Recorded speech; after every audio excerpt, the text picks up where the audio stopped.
শান্তিনিকেতনে বিশ্বভারতী বিশ্ববিদ্যালয়ে পড়ছেন বেশ কয়েকজন বাংলাদেশি ছাত্রছাত্রী। দেশের উত্তাল পরিস্থিতি নিয়ে আজ তাক বাংলার সামনে মুখ খুলেছেন তারা।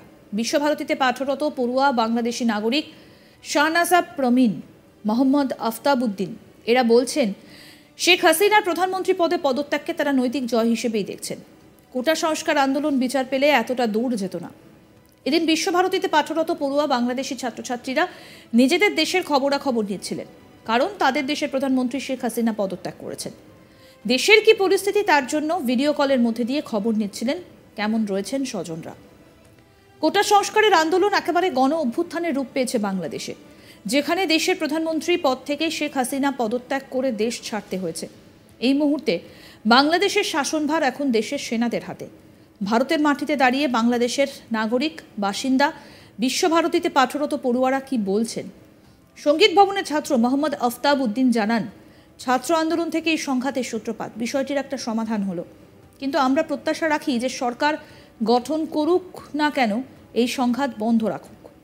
একই সঙ্গে বাংলাদেশের আরেক বাসিন্দা শাহনাজা প্রমিন নামে বিশ্বভারতীর এক ছাত্রী বলছেন, প্রধানমন্ত্রী পদত্যাগ করেছেন, তবে ওই পদত্যাগ পাঠ করেননি। উনি কোথায় আছেন তা কিন্তু স্পষ্ট না। দেশের যে চলমান পরিস্থিতি, সেই পরিস্থিতিতে দাঁড়িয়ে আমি চাইব যে জাতি, ধর্ম, বর্ণ নির্বিশেষে সুষ্ঠু সুন্দর একটা দেশ হোক। ব্যক্তির গুরুত্ব থাকে, সে কিভাবে দেশটাকে সঠিকভাবে চালনা করছেন তার উপর। কোটা আন্দোলন সঠিক বিচার পেত, তাহলে এতটা দূর যেত না। কি বলছেন বিশ্বভারতীর ছাত্ররা? আমাদের প্রতিনিধি শান্তনু হাজরা তাদের সঙ্গে কথা বলেছেন, আসুন শুনি। বাংলাদেশের বাসিন্দাদের, বিশ্বভারতী পাঠরত পড়ুয়াদের কি প্রতিক্রিয়া তা আমরা জানতে চাইব। এই মুহূর্তে দেশের যে পরিস্থিতি, সেই পরিস্থিতি নিয়ে আপনাদের মতামত কি? এই মুহূর্তে দেশের পরিস্থিতি অনেকটা ঘোলাটে, কারণ যে সরকার পদত্যাগ করে গেল, আপনারা নিশ্চয় হয়তো জানেন যে ছাত্র আন্দোলন থেকে এই সংঘাতের সূত্রপাত এবং বহু ছাত্র মারা গিয়েছে। তো নৈতিক জায়গা থেকে উনি পদত্যাগ করে বিষয়টার একটা আপাতত সমাধান হয়তো হলো, কিন্তু আমরা প্রত্যাশা রাখি যে এই সরকার গঠন করুক না কেন, তারা যেন এই সংঘাত বন্ধ করে এবং এই অরাজকতা ভবিষ্যতে যেন আমাদের না দেখতে হয়। এই মুহূর্তে কতটা চিন্তিত? বিদেশের মাটিতে রয়েছে, ওপার বাংলা একেবারে অগ্নিগর্ভ পরিস্থিতি, সেই প্রসঙ্গে পরিবারের সাথে যোগাযোগ সম্পূর্ণ হচ্ছে? পরিস্থিতি অনুযায়ী এখনও আমাদের দেশের পরিস্থিতি স্বাভাবিক হয়নি। তো বিভিন্ন মাধ্যম থেকে বিভিন্ন খবর পাচ্ছি, যেগুলো সত্য মিথ্যা যাচাই বাছাই করা এই মুহূর্তে সম্ভব হচ্ছে না। তাছাড়া দেশের পরিস্থিতি এখন মোটামুটি শান্ত বলা যায়। আর বাকিটুকু যেটা হচ্ছে, ওই সেনাপ্রধান বৈঠকে বসেছেন, সর্বদলীয় যেই দলগুলো আছে, প্রধান দলগুলো, তাদেরকে নিয়ে আমরা আশা রাখছি। সেই বৈঠকে কি শেখ হাসিনার যে প্রাক্তন প্রধানমন্ত্রী শেখ হাসিনার সংগঠন, সেই রাজনৈতিক দল কি স্থান পেয়েছে? এই মুহূর্তে সঠিক বলতে পারছি না, তবে সেনাপ্রধান যে বক্তব্য রাখলেন সেটা সব ধরনের দল নিয়েই তারা একটা আলোচনায় বসেছেন আর কি। একটা নিরপেক্ষ সরকার গঠন করবে এই প্রসেসে যাচ্ছে। দেশের মধ্যে আমরা জানি যে সেনা শাসন কি এই মুহূর্তে বাংলাদেশে জারি রয়েছে। আপনারা কি, বাংলাদেশিরা কি চাইছে যে সেনা শাসন থাকুক, না তাই সেই দেশে নতুন কোনো আবার সরকার আসুক? দেখুন, সেনা শাসন কোনো দেশের জন্যই কাম্য না। আমরা চাই এই সমস্যার সমাধান অচিরে হোক এবং নিরপেক্ষ একটি নির্বাচনের মাধ্যমে সরকার গঠন হোক। বাংলাদেশের পড়ুয়ারা এই মুহূর্তে ভারতে রয়েছে, যারা পাঠরত অবস্থায় রয়েছে, তাদের মাথায় কিন্তু একটা চিন্তিত ভাঁজ পড়েছে। সেনা শাসন কিন্তু কেউই চায় না, এমনটাই মন্তব্য উঠে আসছে। আমরা বাংলাদেশের বাসিন্দা বিশ্বভারতী সঙ্গীত ভবনে পাঠরত পড়ুয়া, তার বক্তব্য শুনেছি। এবার আমার পাশে রয়েছে বিশ্বভারতীর আরেক ছাত্রী, বাংলাদেশের বাসিন্দা, তার থেকেও জানতে চাইব যে কি তাদের দেশে কি পরিস্থিতি, এই পরিস্থিতিতে তারা কি ভাবছে, তাদের দেশে যে এই একটা অস্থিরতা পরিবেশ তৈরি হয়েছে, এই পরিবেশের উদ্দেশ্যে তাদের কি মন্তব্য, তাদের কি প্রতিক্রিয়া রয়েছে। আপনার দেশে এই মুহূর্তে একটা অগ্নি অস্থিরতা পরিবেশ, যেখানে সেনা শাসন চলছে বাংলাদেশে।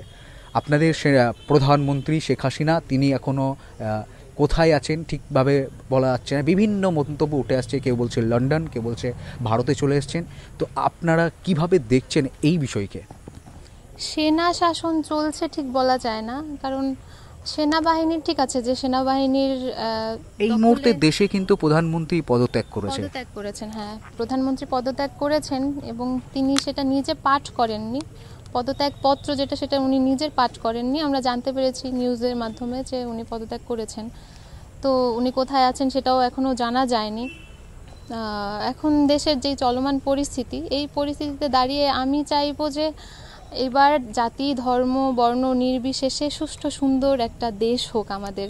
আসলে সরকার প্রধান হিসেবে কে আছেন সেই ব্যক্তিকে আমি ব্যক্তিগত ব্যক্তি হিসেবে আলাদা করে সে কেমন, সেইটার থেকেও বেশি গুরুত্বপূর্ণ যে সে আসলে দেশটা কিভাবে পরিচালনা করছে। সেই ব্যক্তি হতে পারে একজন মজুর, একজন কৃষক হতে পারে, যে কেউ হতে পারে, একজন সাধারণ মানুষ, সে গিয়ে প্রধানমন্ত্রীর দায়িত্বটা নিতে পারে। আমার তাতে কোনো অসুবিধা নেই। আমার কথা হচ্ছে আমার দেশটা সুন্দরভাবে পরিচালিত হোক। এবার প্রধানমন্ত্রী শেখ হাসিনা যদি সেই দায়িত্বটা সুষ্ঠুভাবে পালন করতে পারতেন তাহলে অবশ্যই তার সেই দায়িত্বে থাকা উচিত। কিন্তু যেহেতু এরকম একটা দ্বান্দ্বিক পরিস্থিতি তৈরি হলো, ছাত্রদের উপরে এত অত্যাচার, একরকম নিপীড়ন ছিল এবং এত ছাত্রকে খুন করা হলো, এর পরবর্তীতে এখন এরকম একটা পরিস্থিতি যে সরকার পতন হলো একরকম। এই পরিস্থিতির পরে গিয়ে আমরা চাইবো না আর কোনো মানুষ নিপীড়নের শিকার হোক। ছাত্রদের যে আন্দোলন, এই আন্দোলনের তো মূল প্রেক্ষাপট এটাই ছিল। শুরুতে কোটা আন্দোলন ছিল, সেখান থেকে সরে গিয়ে এটাই দাঁড়ালো যে সব ধরনের নিপীড়ন বন্ধ। কথা বলা যেতেই পারে কোটা আন্দোলন একেবারে গণ উত্থান হয়েছে বাংলাদেশে। হ্যাঁ, একরকমভাবে সেটা বলা যায়, কারণ কোটা আন্দোলন শুরুতে ছিল, এরপরে যখন ছাত্রদের উপরে গুলিবর্ষণ হলো তখন বিষয়টার মোড় নিল। যদি ছাত্রদের উপরে গুলিবর্ষণের শুরুতে সেটার বিচার হতো তাহলে হয়তো বা ছাত্ররা আরও যে দূরে গেল, আন্দোলন এগিয়ে নিয়ে গেল, তত দূর নিতে হতো না। তো এটার কারণেই তো আন্দোলনটা মুভ করলো অন্যদিকে।